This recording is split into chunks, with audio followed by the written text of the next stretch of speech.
Hola a todos, en esta oportunidad vamos a explicar el diseño estructural paso a paso de una zapata aislada excéntrica o medianera. Es un tipo de cimentación superficial. ¿Y cuándo debemos utilizar este tipo de elementos? Bueno, cuando tenemos columnas perimetrales de la edificación, ¿cierto? Es decir, tenemos límites de lindero en nuestro lote, por recomendación lógicamente del estudio de suelos, y adicional pues es un elemento que necesita una viga de contrapeso. Y es que, bueno, vamos a explicarlo acá de forma gráfica. Tenemos aquí una vista lateral de una zapata excéntrica. Podemos ver acá la carga que baja a través de la columna, ¿cierto? El eje de esa carga no va a coincidir con el centroide propio de la zapata. Por lo tanto, se va a presentar una excentricidad, lo que a su vez va a producir un momento de volcamiento, ¿cierto? Es decir, la zapata va a intentar voltearse, en otras palabras. ¿Cómo solucionamos esto? Bueno, en una edificación convencional se utiliza un elemento llamado viga de contrapeso. En otros países se conoce como viga de equilibrio o viga centradora, que lo que va a hacer es precisamente generar un momento en sentido contrario para equilibrar la zapata e impedir pues que se genere ese momento de volcamiento. En este video también vamos a explicar cómo diseñar esta viga de contrapeso. Entonces voy a explicar de forma muy general primero cómo se diseñan estos elementos y ya luego pasamos al ejemplo práctico. Entonces, ¿cuál es el primer paso? Vamos a hacer una predimensión. Recordemos que la ecuación esfuerzo es igual a fuerza sobre área. El esfuerzo simplemente es la capacidad portante del terreno, ¿cierto? Que ya debemos tener del estudio de suelos. La fuerza P, bueno, pues es la carga que baja por la columna. Esa la podemos obtener fácilmente del modelo matemático que estemos haciendo, ya sea en el programa ETABS o en el programa SAP 2000, el que nosotros utilicemos, por lo cual la única incógnita sería el área, ¿cierto? Entonces la despejamos de nuestra ecuación, tendríamos entonces la carga sobre la capacidad portante o sobre el esfuerzo, y de aquí en adelante para todo lo que se va a explicar, el largo de la zapata lo vamos a llamar C y el ancho de la zapata lo vamos a llamar B. Realmente hacer esta predimensión es muy sencillo, ya podemos ir al paso 2 y es la verificación del esfuerzo neto, que es simplemente chequear que el esfuerzo que le está transmitiendo la zapata al suelo pues lógicamente sea menor o igual a la capacidad portante del suelo. Aquí, bueno, tenemos que involucrar otros factores que ya veremos en el ejemplo de aplicación. Después de que hacemos el chequeo de este esfuerzo, pasamos directamente a diseñar la viga de contrapeso, y como ya vimos anteriormente, este elemento debe estar orientado de tal forma que contrarreste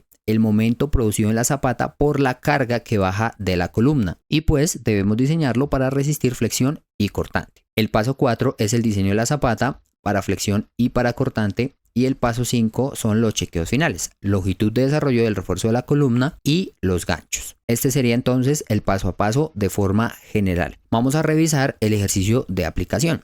Diseñar la zapata para una columna perimetral o de lindero de 30 por 30 centímetros que soporta una carga axial de 35 toneladas fuerza.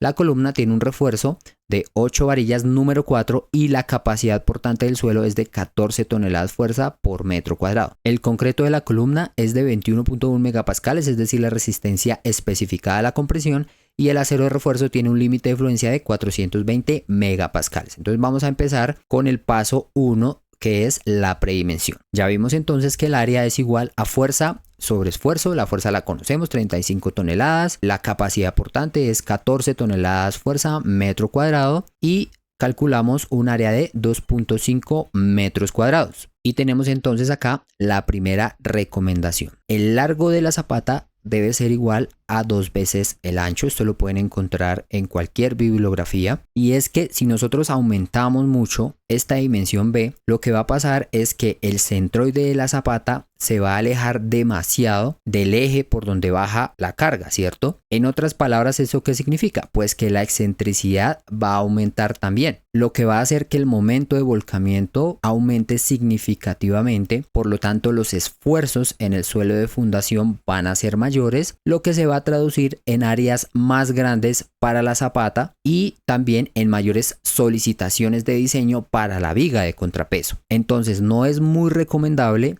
que se aumente demasiado esta dimensión B. Por lo tanto, debemos tratar de garantizar que B sea lo más pequeña posible. Entonces, Para compensar el área que necesita la zapata, sabiendo que la dimensión de B debe ser lo más pequeña posible, pues es aumentar la dimensión C, es decir, el largo de la zapata. Pero también es importante garantizar, como ya lo mencioné anteriormente, que la relación entre estas dos dimensiones no sea de más del doble, es decir, que C sea igual a 2 veces B. Pero entonces, ¿cuál sería el mínimo valor de B? Bueno, eso ya depende del criterio del ingeniero estructural. Yo he visto proyectos donde utilizan dimensiones mínimas para zapata de 1 metro por 1 metro, pero también he visto otros proyectos donde utilizan dimensiones mínimas para la zapata de 0.60 por 0.60 metros. Y como ya lo comenté, esto depende del criterio del ingeniero estructural y también del ingeniero de suelos. Yo en mis proyectos utilizo un B mínimo de 0.8 metros. Constructivamente es viable y ha funcionado bien en mis proyectos. Ahora bien, tampoco se trata de que siempre entonces utilicemos este ancho de zapata de 0.8 metros y sin importar la carga que esté bajando por la columna,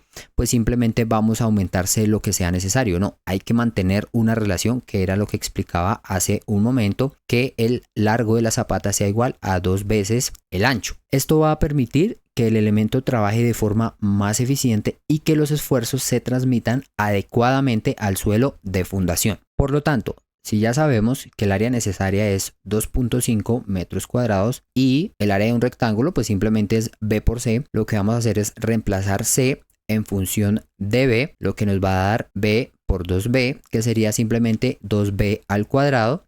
Conocemos el área, despejamos entonces nuestra variable B, que nos daría igual a 1.12 metros. La idea es aproximarlo al entero superior, lo que me da que B es igual a 1.20 metros. Y finalmente lo reemplazamos en esta ecuación, lo que nos da que C es igual a 2.40 metros. Esta sería entonces la predimensión de la zapata. Como se pueden dar cuenta acá, evidentemente el B que nos dio es mayor que el B mínimo que recomendaba hace un momento. Y es que debido a la carga que baja por la columna y pues para mantener esa relación de 2:1 entre el largo y el ancho, pues bueno, llegamos a estas dimensiones. ¿En qué ocasiones voy a utilizar un B mínimo? Bueno, pues cuando la carga que baje de la columna sea muy pequeña. Entonces, en esos casos, muy seguramente una dimensión B por C igual a 0.8 metros por 1.6, que sería el doble, pues sería más que suficiente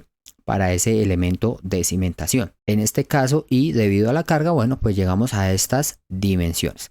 Recuerden que esto simplemente es una predimensión. Estos valores pueden cambiar, pueden aumentar, como ya lo vamos a ver más adelante. Vamos a ir entonces al paso 2, que es la verificación del esfuerzo neto. Y para entender mejor este paso, vamos a hacer el siguiente diagrama de cuerpo libre. Tenemos entonces acá la zapata excéntrica o medianera, una zapata concéntrica interna de la estructura, que es a donde generalmente se amarra la viga de contrapeso. Podemos ver también la carga que baja por la columna de la zapata excéntrica, vamos a llamarla P1, y la carga que baja por la columna de la zapata concéntrica, que vamos a llamar P2. La distancia a ejes entre las dos columnas, es decir, entre las dos cargas, la vamos a llamar L. Vamos a mostrar también acá la excentricidad de la zapata respecto a la carga P1, el momento de volcamiento que se produce por esta excentricidad, que vamos a llamar M1. Tenemos también la carga generada por la viga de contrapeso, vamos a llamarla delta R, que es la que va a contrarrestar este momento M1, ¿verdad? Por lo tanto, debemos multiplicarla por la distancia L-C, que simplemente es la distancia que hay entre el centroide de la zapata excéntrica hasta donde termina la viga de contrapeso, que sería entonces el eje de la columna frontal. Y esto daría como resultado entonces un momento M2. Y por equilibrio, lógicamente, M1 debe ser igual a M2. Ahora bien, de aquí en adelante simplemente debemos aplicar conceptos básicos de mecánica estructural. Entonces calculamos M1, que sería igual a la carga por la excentricidad. Y debemos tener en cuenta que la carga no solamente es la que baja por la columna P1, sino también el peso propio de la zapata. Es una carga que debemos tener en cuenta, ya que puede llegar a ser bastante alta. La suma entonces de estas dos cargas la vamos a llamar sumatoria de P1 y vamos a ubicarla en el diagrama de cuerpo libre. Por lo tanto,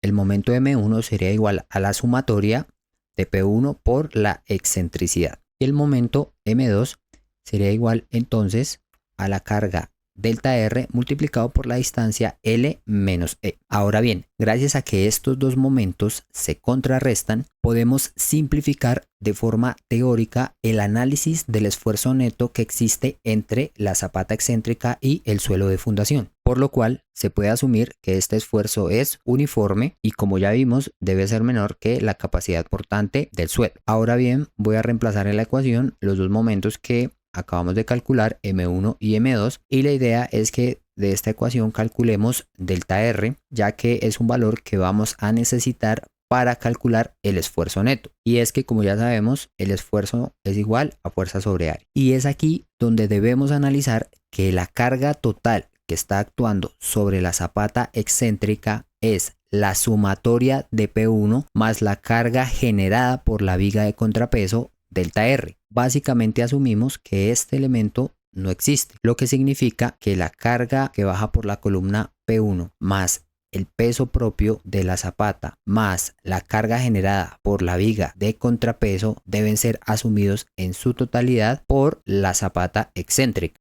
Este análisis es así simplemente porque el contrapeso generado por este elemento tiene como punto base la zapata excéntrica, que justamente es la que necesita ese contrapeso. Por lo tanto, esta zapata concéntrica va a servir simplemente como punto de llegada o punto de amarre de la viga de contrapeso, es decir, que no va a asumir ninguna carga generada por este elemento, ya que de eso se encarga la zapata excéntrica. Ahora bien, esta carga es transmitida por el área de la zapata, que ya conocemos, B por C. Vamos a calcular entonces delta R con esta ecuación. Para eso necesitamos determinar algunos valores. Primero, la excentricidad. Y vamos a asumir entonces que la distancia L entre los dos ejes de las columnas es igual a 4.5 metros. El ancho de la zapata, que ya calculamos, 1.2 metros, nos va a permitir determinar la excentricidad, que simplemente sería 1.2 dividido entre 2 menos la distancia que hay entre borde de columna hasta donde está aplicada la fuerza, que es 0.15 metros, ya que la columna es de 30 centímetros de ancho. Esto nos da un valor de excentricidad de 0.45 metros. Por lo tanto, L menos E sería igual a 4.05 metros. Vamos a calcular ahora la sumatoria de P1, que como ya vimos es la sumatoria de la carga que baja por la columna más el peso propio de la zapata. P1 sería entonces 35 toneladas fuerza según el ejercicio, y para el peso propio pues debemos asumir una altura. Para la zapata conocemos el área, que es de 1.2 por 2.4, por lo tanto vamos a asumir 0.40 metros de altura, lo multiplicamos por la densidad del concreto reforzado, que es 2.4 toneladas metro cúbico, por lo tanto el peso propio sería igual a 2.76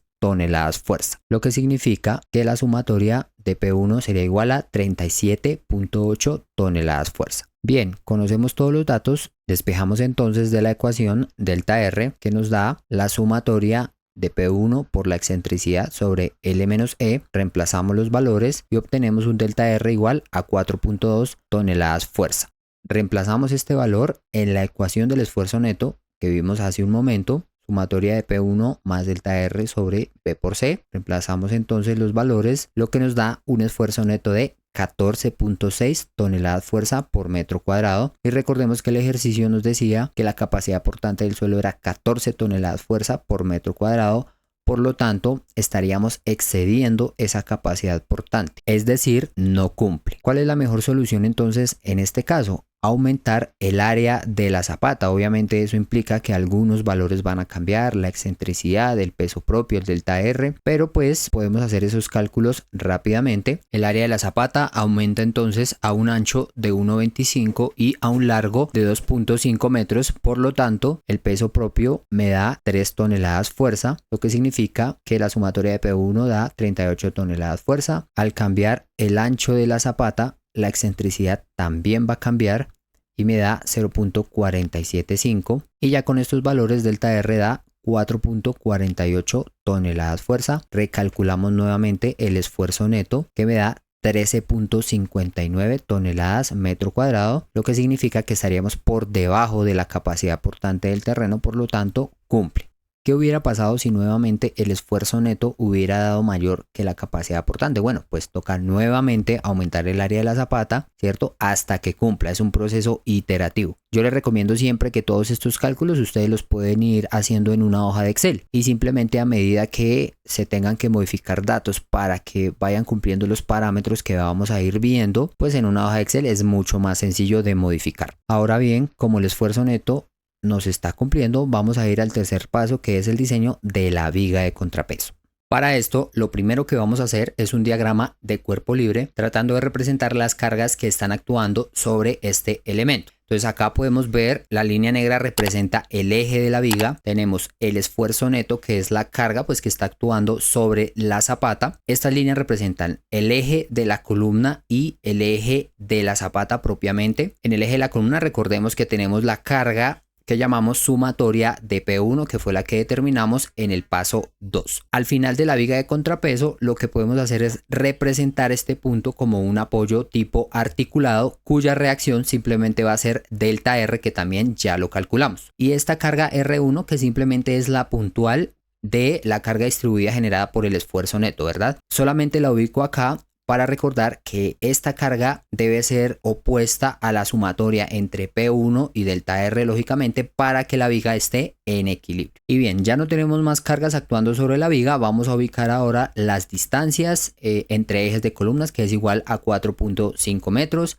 la excentricidad 0.475 metros y la distancia entre el centro de la zapata a la carga delta R, que es igual a 4.025 metros. Con este diagrama de cuerpo libre podemos calcular ya nuestro diagrama de cortante. Para facilitar los cálculos y que el video no quede tan extenso, vamos a utilizar el método de las áreas para determinar este diagrama. Aquí puse los valores máximos del diagrama de cortantes AI, AD y BD. AI es el cortante máximo en el primer tramo de la viga para esta carga distribuida. Lo que podemos observar acá básicamente es un voladizo con una longitud muy pequeña. Por esa razón, en el extremo el cortante es 0 y en el eje de la columna el cortante tiende a ser el máximo llamado AI. Ahora tenemos una carga puntual que es la sumatoria de P1, por lo tanto esta variación, ¿cierto? Llegaríamos de esta forma a AD y luego tenemos una variación lineal producida por esta carga distribuida que finalmente nos permitiría obtener el valor de BD.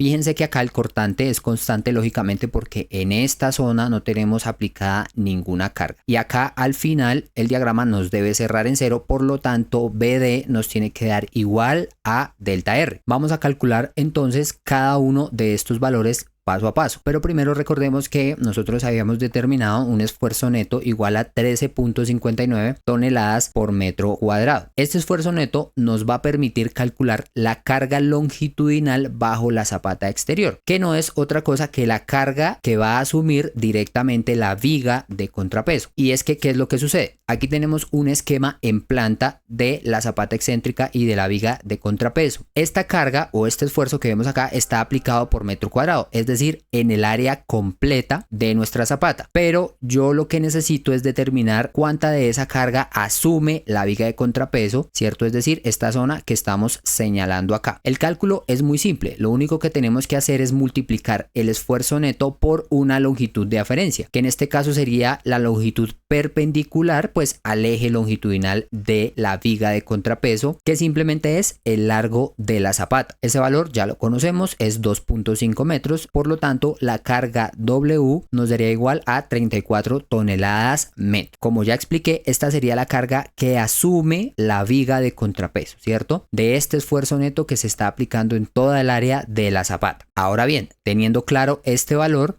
podemos empezar a calcular el diagrama de cortante. Vamos a empezar por el valor de AI. Este cálculo es muy simple, recuerden que vamos a utilizar el método de las áreas. Entonces lo único que tenemos que hacer es calcular el área de esta zona sombreada. La altura la tenemos que es 34 toneladas por metro, nos haría falta la base, pero la base también la conocemos, ya que simplemente es el ancho de este rectángulo, que sería del eje de la columna, que es donde está aplicada la carga puntual, pues al borde de la zapata o de la columna, que es 0.15 metros. Por lo tanto, ahí nos daría 34 toneladas metro por 0.15 igual a 5.1 toneladas fuerza. Y bien, a medida que vayamos calculando estos valores, simplemente los vamos a ir ubicando acá en el diagrama. Es importante tener claro, obviamente, como esto es una carga distribuida, aunque es muy pequeña, pues nos va a generar una variación lineal en el diagrama de cortantes. Y acá en el extremo del voladizo, lógicamente el cortante va a ser 0 y va a tener una variación lineal, ¿cierto? Hasta llegar a un valor máximo de 5.1 toneladas fuerza, que es donde tenemos la carga puntual. De acá a D es muy fácil de calcular, simplemente a 5.1 le restamos esta carga de 38 toneladas fuerza. Lógicamente esto nos va a dar un valor negativo de menos 32.9 toneladas fuerza. Y a partir de acá,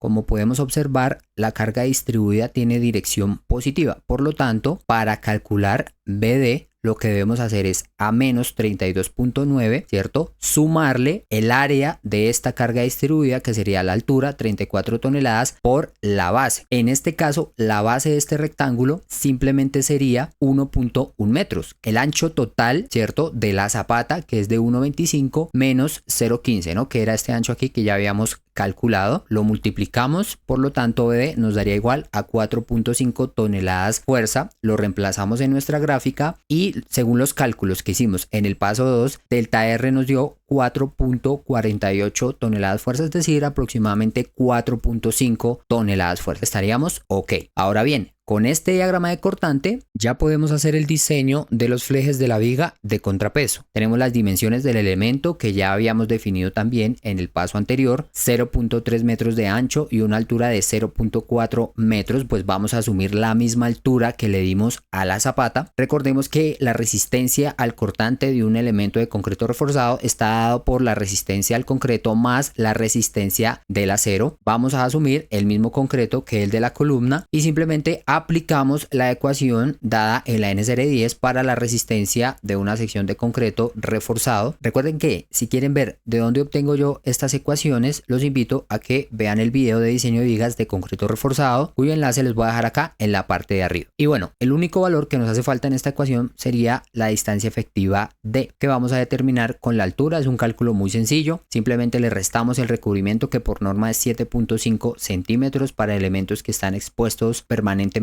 al suelo, y le restamos en este caso la mitad del diámetro de una varilla de media pulgada. Por lo tanto, D nos va a dar igual a 32 centímetros, es decir, 0.32 metros. Reemplazamos este valor en la ecuación, lo multiplico por 100 para que el resultado me dé directamente en toneladas. Por lo tanto, la resistencia del concreto FIBC da igual a 5.51 toneladas y listo. Este valor es el que yo debo comparar con el diagrama de cortante que acabamos de obtener. Pero es importante tener claro también que este diagrama es para cargas de servicio, es decir, para cargas sin mayorar. Por lo tanto, yo voy a utilizar un factor de mayoración de 1.5 y mi diagrama cambiaría de esta manera. A sub I me da 7.70 toneladas fuerza, A sub D me da menos 49.4 toneladas fuerza y BD me da 6.8 toneladas fuerza. Y ahora voy a delimitar en mi diagrama tres zonas.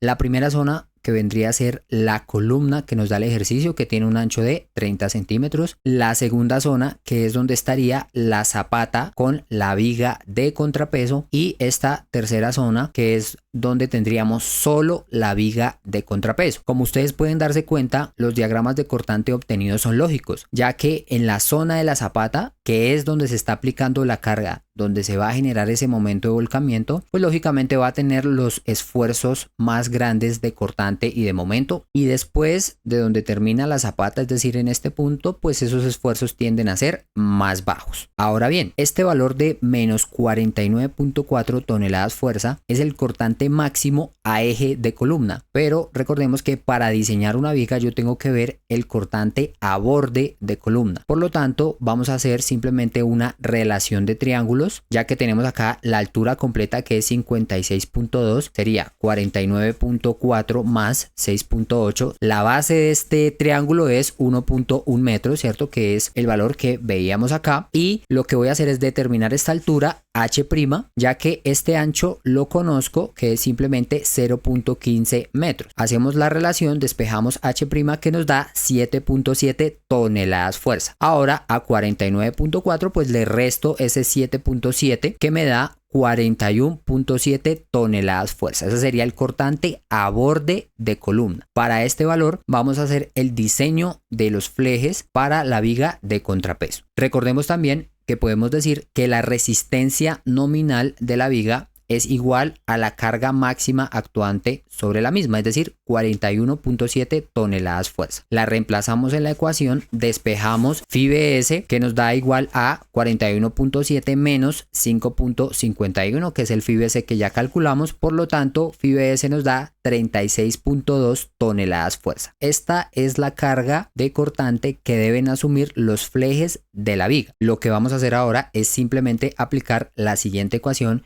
que obtenemos del título C de la NSR10. Los valores ya los conocemos, Fy es igual a 420 megapascales, el phi de cortante que es 0.75, AB que serían el número de ramas que trabajan a cortante, en este caso vamos a decir que son solo 2 y que es un fleje número 3, por lo tanto AB nos da 1.42 centímetros cuadrados. D ya lo conocemos que es 0.32 metros, entonces lo que vamos a hacer es de esta ecuación despejar la separación y reemplazamos todos los valores, lo que nos da una separación de 4 centímetros. Ahora bien, ¿cómo ven ustedes este valor? ¿Es muy alto? ¿Es muy bajo? En mi concepto es una separación muy baja, aunque la norma nos permita utilizar una separación mínima entre acero de refuerzo de 2.54 centímetros, es decir, 1 pulgada. Esto ya digamos por temas constructivos. La idea no es llegar tampoco a valores tan bajos. Yo siempre recomiendo tratar de manejar separaciones mínimo de 10 centímetros.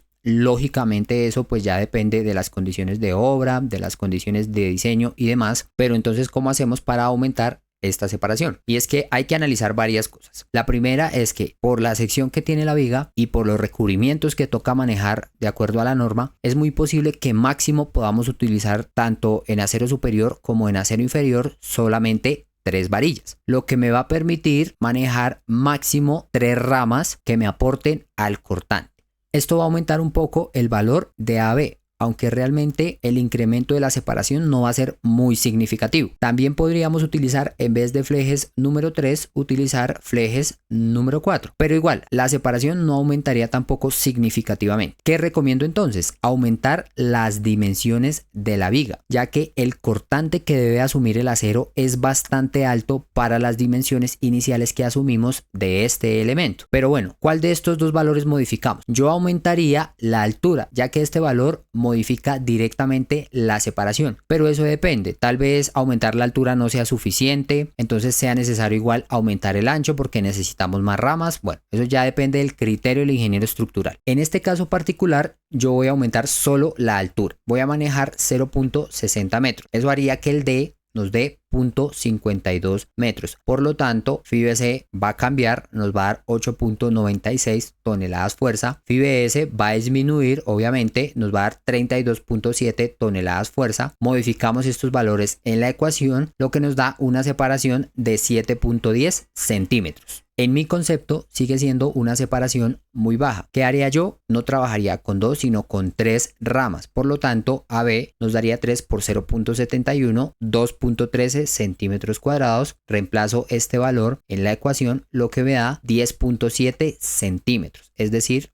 aproximadamente 10 centímetros. Recuerden que en este caso debemos aproximar al entero inferior. También debemos verificar que esta separación esté dentro de los límites dados en la NSR10, más específicamente en el numeral C2134 para vigas ubicadas en zona de amenaza sísmica intermedia. Ya más adelante aclaro por qué voy a diseñar para materiales con capacidad moderada de disipación de energía. Entonces recordemos que este numeral nos da 4 separaciones. La primera es de cuartos, la segunda es 8 veces el diámetro de la barra longitudinal más pequeña, la tercera es 24 veces el diámetro del estribo cerrado de confinamiento y la cuarta es 300 milímetros o 30 centímetros. Estos valores los podemos calcular muy rápido de cuartos, teniendo en cuenta que D es 52 centímetros, nos da 13 centímetros. Para la segunda separación no hemos hecho el diseño por flexión, pero vamos a asumir la barra longitudinal más pequeña posible, que sería una número 4, que tiene un diámetro de 1.27 centímetros, lo que nos da 10.16 centímetros. Para la tercera separación, 24 veces por el diámetro del estribo, que ya vimos que es número 3, lo que da 22.8 centímetros.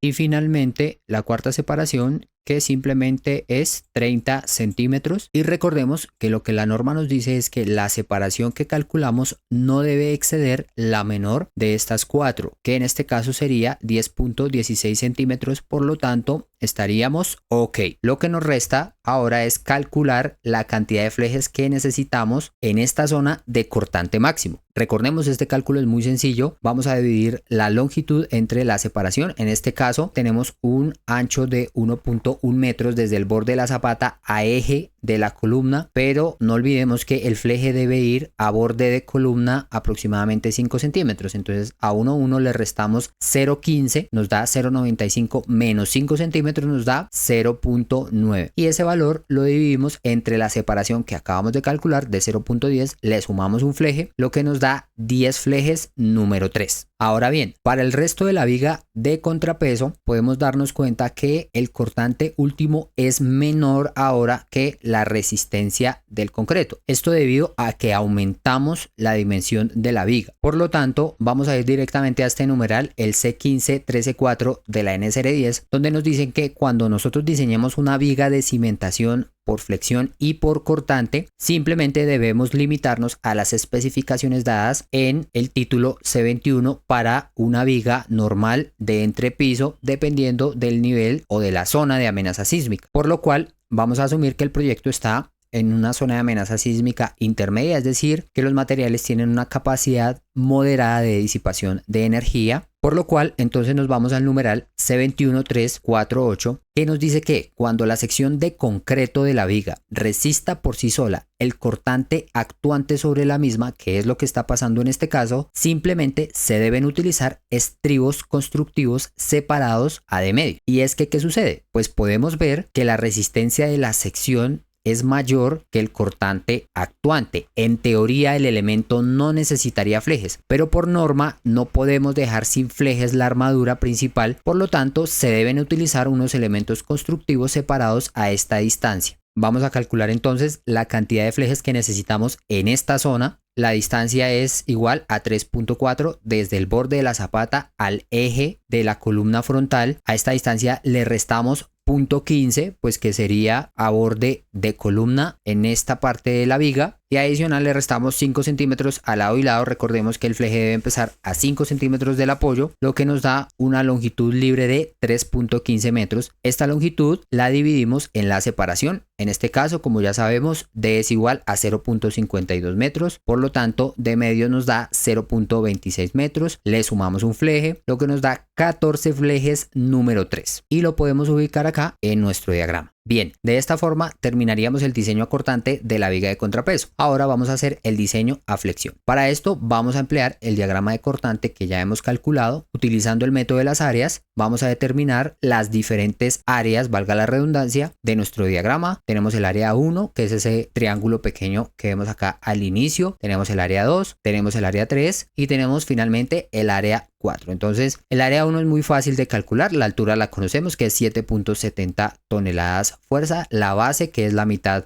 de la columna, 0.15 dividido en 2 nos da 0.58 toneladas fuerza por metro. El área 2 tenemos la altura, que es 49.4 toneladas fuerza, pero ahora nos hace falta determinar la base de este triángulo. Vamos a hacer entonces un ejercicio parecido que hicimos hace un momento. Hacemos relación de triángulos. La altura completa es 56.2 para una base de 1.1 metros, y esto sería igual entonces a la altura, que es 49.4 sobre la base que vamos a llamar L. Despejamos L, lo que nos da 0.97 metros. Este valor lo reemplazamos en la ecuación del área 2, ¿cierto? lo que nos da menos 24 toneladas fuerza por metro. Debemos respetar los signos que tenemos en el diagrama de cortante, ¿sí? De lo contrario, el diagrama de momentos no nos va a dar bien. Listo. Calculamos ahora el área 3, que simplemente sería la base por la altura, que es 6.8 sobre 2. En este caso, esta base pues la calculamos muy fácil, ya que tenemos la base completa, que es 1,1, la base del triángulo anterior, que es 0.97, ¿cierto? Entonces, esta base pequeñita simplemente sería la resta de las dos. Por esa razón, tenemos acá 0.13, lo que nos da un área 3 de 0.442. Por último, el área 4, que es la más sencilla, ya que la altura es 6.8 toneladas y la base es igual a 3.40 metros, que ya la habíamos determinado en la parte del cortante. Por lo tanto, el área 4 nos da 23.12 toneladas fuerza por metro. Ahora bien, con estos valores vamos a empezar a hacer nuestra gráfica. Yo generalmente en los diagramas de momento siempre dejo el negativo en la parte de arriba, el positivo en la parte de abajo, porque ya directamente nos va a indicar en dónde debe ir el acero de refuerzo según los valores que obtengamos. Entonces, el momento negativo siempre es para el acero de la cara superior y el momento positivo es para el acero de la cara inferior. Entonces, el primer valor es 0.58 positivo, por ende iría en la parte de abajo. Como el diagrama de cortante pues es una recta, obviamente el diagrama de momento nos va a dar una curva. El siguiente valor del diagrama de momentos es negativo, pero recordemos que al área 1 debemos restarle o sumarle el valor del área siguiente, si no el diagrama no nos va a dar correctamente. Por lo tanto, tendríamos 0.58 menos 24 nos da menos 23.42. Menos 23.42 debemos sumarle o restarle de igual manera el valor del área siguiente, en este caso 0.442 positivo, por lo tanto el valor del momento nos da menos 23. Y finalmente a este valor debemos sumarle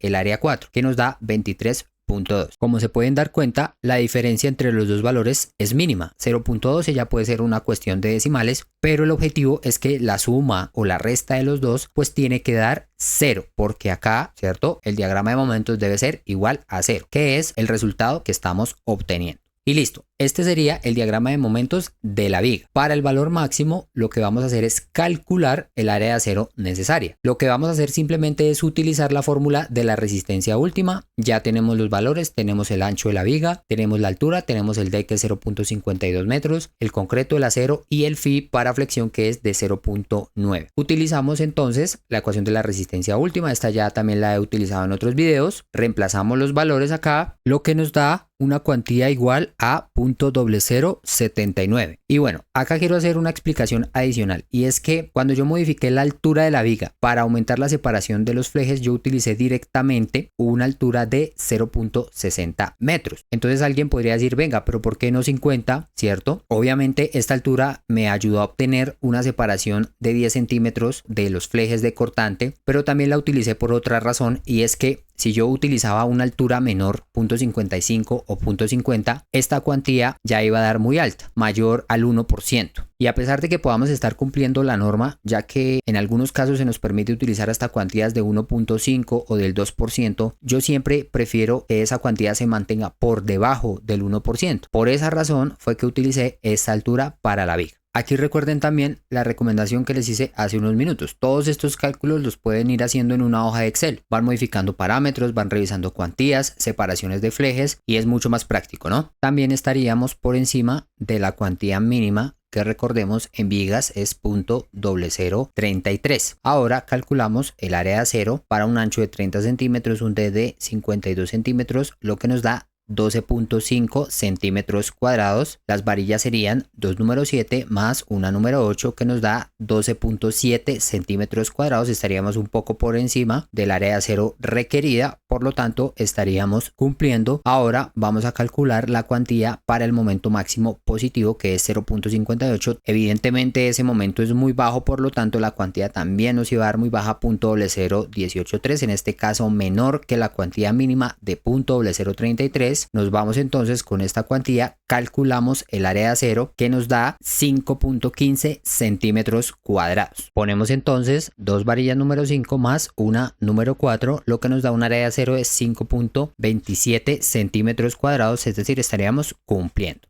Vamos a hacer ahora muy rápidamente el despiece de la viga. Tenemos esta longitud total. Aquí tenemos la distancia desde el borde externo de la columna hasta el eje de la columna frontal. Por lo tanto, aquí nos hace falta sumarle 0.15 metros, lo que nos va a dar una distancia total a bordes externos de columna de 4.8 metros. Tenemos el acero superior, el acero inferior, como lo acabamos de calcular, y vamos a determinar primero la longitud del acero superior.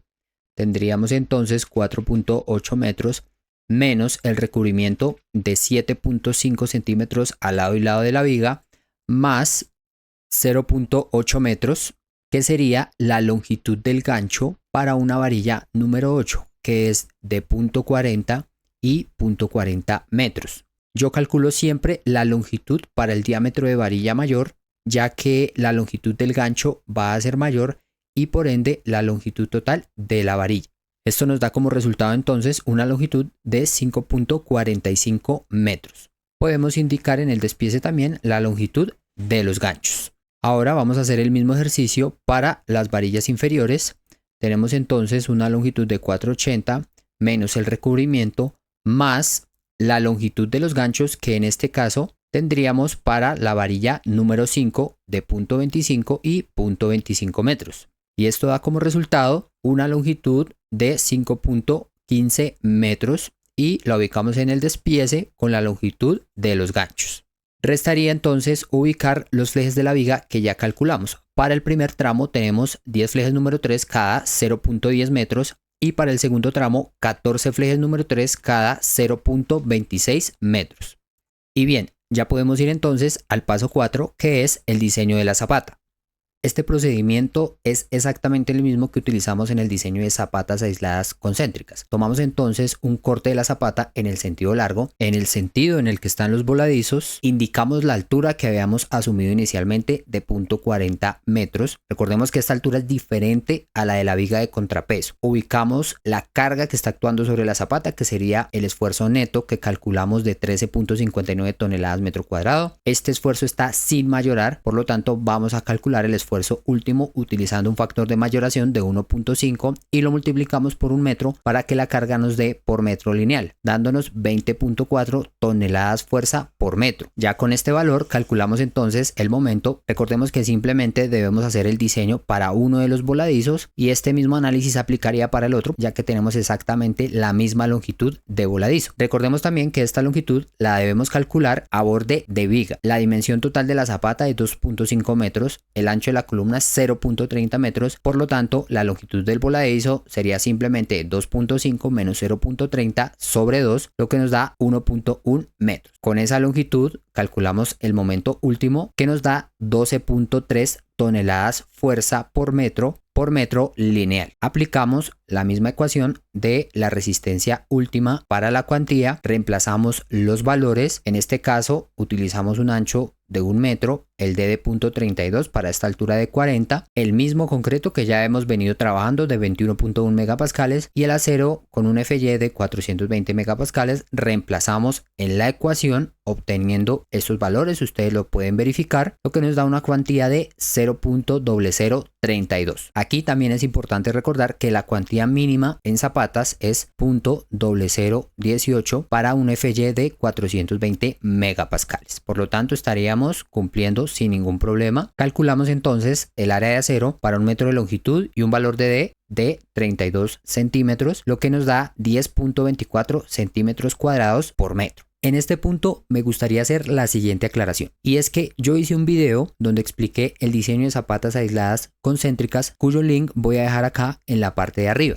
En ese video yo hice exactamente este mismo procedimiento y calculé el área de acero por flexión, pero se me pasó mencionar que esa área de acero siempre debemos compararla con el área de acero mínima, es decir, la que calculamos para la cuantía mínima que nos da la norma. Pero bueno, ¿por qué es importante hacer esa revisión? Si yo acá a simple vista, sin hacer ningún cálculo, puedo ver que la cuantía mínima es mucho menor que la cuantía por flexión que acabamos de calcular. Y es que lo que sucede es que cuando nosotros calculamos el área de acero mínimo, no debemos utilizar el D, sino el espesor completo de la losa o de la zapata. Esto lo podemos encontrar en el título C de la NSR 10 o también en la ACI, en el numeral 7.6.1.1. Y debido a esto, en ocasiones el área de acero mínima puede dar mayor que el área necesaria por flexión, que era lo que pasaba en ese video que les comento. ¿Cuál es la solución? Simplemente disminuir un poco la separación para aumentar el área de acero y cumplir con la mínima requerida. El cambio en el despiece no es muy significativo, pero sí es necesario hacer ese ajuste en ese ejercicio. Para este video sí vamos a hacer la verificación completa. Entonces el área de acero mínima nos da 7.2 centímetros cuadrados por metro. En este caso sí nos da menor que el área requerida por flexión de 10.24, por lo tanto nos vamos a ir con ese valor. Calculamos entonces las varillas. La ecuación es muy sencilla, no lo olviden, es área de la varilla sobre la separación, el área de la varilla en centímetros cuadrados y la separación en metros para que nos den estas mismas unidades. Tenemos dos opciones, voy a utilizar varillas número 4 cada 12 que nos da un área de acero de 10.6 centímetros cuadrados por metro, un poco mayor a la requerida. Si utilizo una separación de 0.13 ya no me alcanza a cumplir, entonces 0.2 estaría bien. También podemos utilizar, si vemos que esta separación es muy baja, podríamos ir a la siguiente varilla, es decir, número 5 cada 19 o cada 20, aunque de hecho con 0.20 no me alcanza a cumplir porque me da 9.95 centímetros cuadrados por metro. Por eso utilicé acá 0.19 metros de separación, lo que me da un área de 10.47 centímetros cuadrados por metro. De hecho, si se dan cuenta, sería un área un poco más baja que la que estamos utilizando con la varilla número 4. Y tenemos una separación mayor, es decir, menos varillas, por lo tanto yo me iría con la segunda opción. Entonces, en el sentido del voladizo vamos a tener número 5 cada 19. En este tipo de zapatas, el acero en sentido transversal lo vamos a asignar para cuantía mínima, es decir, debemos cumplir 7.2 centímetros cuadrados por metro. Podríamos en ese caso utilizar número 4 cada 17, lo que nos da 7.5 centímetros cuadrados por metro. O si por lo contrario no queremos cambiar el diámetro de la varilla para el acero transversal, podríamos utilizar número 5 cada 27 centímetros, lo que nos da 7.37 centímetros cuadrados por metro. Igual que en el cálculo anterior, tenemos menos acero y una separación más alta. Entonces nos vamos con la segunda opción. Número 5 cada 0.27 metros en sentido transversal. Ahora vamos a hacer el chequeo por cortante. En este caso, para estas zapatas simplemente hacemos la revisión por corte simple a borde de viga. Tenemos ya la longitud del voladizo, que es de 1.1 metros. El cortante último sería igual a W último por la longitud del voladizo. Ya habíamos calculado la carga última, que es 20.4 toneladas fuerza por metro por 1.1, lo que nos da 22.4 toneladas fuerza por metro. Calculamos primero la resistencia de la sección de concreto con la misma ecuación que vimos para la viga de contrapeso, simplemente que en este caso el ancho es 1 metro de 0.32, el concreto 21.1 y pues el phi para cortante, que es 0.75. Reemplazamos estos valores y la resistencia del concreto nos da 18.4 toneladas fuerza por metro. Ahora bien, aquí podemos evidenciar que la resistencia del concreto es menor que el cortante actuante, es decir, que el concreto por sí solo pues no estaría resistiendo para esas cargas, ¿verdad? Entonces, ¿qué debemos hacer en este caso? Generalmente en zapatas o en losas no se utilizan flejes para suplir esa resistencia faltante de cortante, sino que se maneja con el espesor. En algunos proyectos sí he visto que han utilizado flejes en zapatas, pero realmente no es muy común. ¿Qué recomiendo yo entonces en este caso? Aumentar la altura de la zapata. Podríamos utilizar la misma de la viga de contrapeso, ¿cierto? De 0.60 metros, pero en ese caso ya hice los cálculos y el área que tiene la zapata ya no cumpliría, es decir, 1.25 por 2.5, y eso nos cambiaría demasiado todos los cálculos que ya hicimos, además de que el aumento en el concreto pues sería significativo. Para este ejercicio yo voy a utilizar una altura un poco menor, de 0.5 metros. Obviamente eso va a hacer que se aumente un poco el peso propio de de la zapata y por ende el esfuerzo neto da 13.86 toneladas metro cuadrado. Este valor me modifica un poco los datos que hemos venido realizando, sobre todo en la viga de contrapeso, ya que se aumenta un poco el acero de la cara superior, pero vamos a asumir para efectos de este ejercicio que el mismo despiece nos funciona. Ya ustedes, si quieren hacer una revisión aparte con el respectivo ajuste, lo pueden hacer. Lo importante es que con esta altura no se nos modifica el área de la zapata. Entonces vamos a modificar únicamente el diseño por flexión y por cortante de la zapata para este nuevo valor de esfuerzo neto. Voy a mostrar acá muy rápidamente cómo cambian los valores. La carga última aumenta a 20.8 toneladas fuerza por metro. El momento último da 12.6 toneladas fuerza por metro. Calculamos la cuantía, que sería 0.019, que sigue dando mayor que la cuantía mínima. Hacemos la revisión, entonces el área de acero sería igual a 0.019 por 100 por 42, lo que da 7.98 centímetros cuadrados, y el área de acero por cuantía mínima nos daría 9 centímetros cuadrados. Recordemos que estos cálculos son por metro lineal. Y aquí podemos evidenciar lo que les comentaba hace un momento. En este caso, el área de acero por cuantía mínima dio mayor que el área requerida por flexión. Por esta razón, nos vamos a ir entonces con este valor. Y voy a seguir utilizando varilla número 5 cada 20, lo que da 9.95 centímetros cuadrados por metro. Es decir, que estaríamos ok.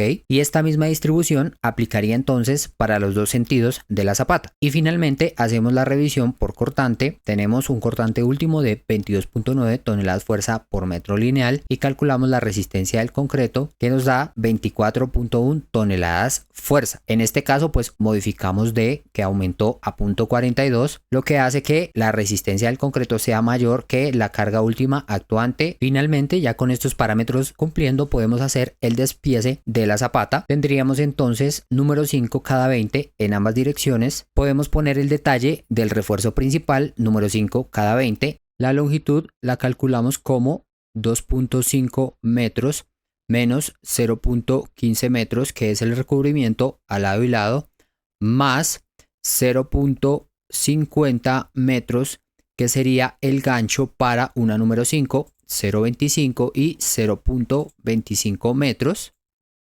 lo que nos da una longitud de 2.85 metros. Podemos ubicar también acá en el despiece la longitud de los ganchos a 90 grados. Y listo. De esta manera terminaríamos el diseño de la zapata excéntrica con su respectiva viga de contrapeso. Vamos ahora a hacer unos chequeos finales. El primero es la longitud de desarrollo del refuerzo de la columna. Recordemos que el ejercicio nos dice que la columna tiene 8 varillas número 4 y debemos verificar que la longitud de ese acero que queda embebida en la zapata cumpla con la longitud mínima de desarrollo dada por la norma. Tendríamos acá esta ecuación que ya he explicado en otros videos de dónde sale en el título C. Debemos cumplir este parámetro, entonces tenemos que 0.24 por FY, que es 420, sobre la raíz de 21.1 por el diámetro de la barra, que es una número 4, es igual a 27.9, debe ser mayor o igual que 0.043 FY por dB, que nos da 22.9, efectivamente es mayor. Estaríamos entonces cumpliendo. Lo único que falta verificar es que esa longitud de desarrollo, que es la mínima, efectivamente sea menor que la longitud de desarrollo real. ¿Y cómo calculamos este valor? Simplemente es el espesor completo de la zapata menos el recubrimiento menos el diámetro de la varilla de la zapata multiplicado por 2. Recordemos que para este ejercicio el diámetro de la barra de la zapata nos dio número 5. Hacemos entonces el cálculo de la longitud de desarrollo real, que da 39.3 centímetros. Estaríamos por encima de la mínima requerida por norma, es decir, ok. Finalmente hacemos la revisión de los ganchos. Recordemos que debemos cumplir con el recubrimiento mínimo de 7.5 centímetros por norma, y en ocasiones el espesor de la zapata es tan bajo que en esta parte superior no se alcanza a cumplir ese recubrimiento y por ende toca utilizar ganchos a 180 grados. Aquí nos va a cumplir sin problema, pero vamos a hacer la revisión de forma muy rápida. Entonces el recubrimiento 2 real que estamos dejando sería el espesor de la zapata menos el recubrimiento menos la longitud del gancho. En este caso la longitud de gancho para una número 5 es 25 centímetros o 0.25 metros. El espesor que ya conocemos, que es de 50 centímetros. Hacemos la operación y ese recubrimiento 2 está sobrado, nos está dando 17.5 centímetros. Pues obviamente estamos por encima del mínimo requerido por norma, por lo cual podemos utilizar ganchos a 90 grados. ¿Qué pasa si este valor nos llega a dar menor que el 7.5 centímetros? Lo que ya comentaba, utilizamos ganchos a 180 grados. Y listo, de esta manera damos por finalizado el ejercicio. Recuerden que cualquier inquietud pueden dejarla en la caja de los comentarios y nos vemos en un próximo video.